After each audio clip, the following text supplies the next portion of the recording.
this cloak of neutrality, it's not actually real.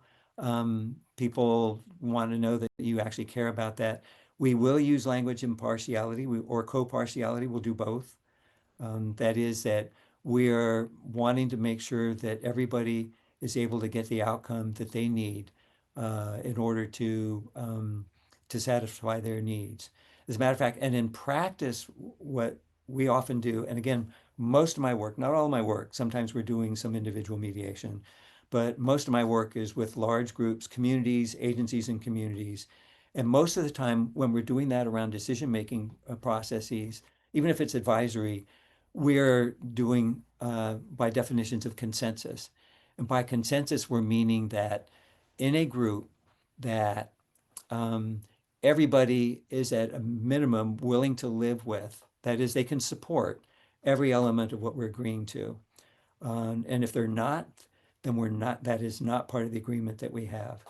Um, and I've practiced that internally at the University of Virginia. I was chairing the task force on how does the university respond to sexual violence. We've done that. To the Duke Energy coal ash spill that they had, where they had people from North Carolina and downstream in Virginia in communities who were looking at ways of holding Duke accountable for and ways that Duke could actually practice accountability. Duke Energy, not Duke, call it not Duke University, Duke Energy, and in many, many other types of circumstances. So that's if that's co-partiality. I tend to like Jim Lowey's definition, we're advocates for the process.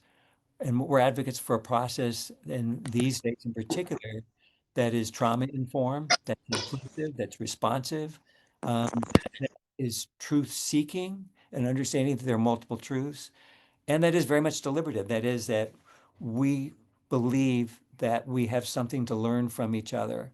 And in order to do that, we need to listen to each other. We need to be able to challenge each other's ideas. But we also need to, and the group needs to create the sort of norms for themselves by which that they can have the conversations that they need to have. So may not be that's not a complete answer, and everybody's going to have their own answer. But yeah, that's how I would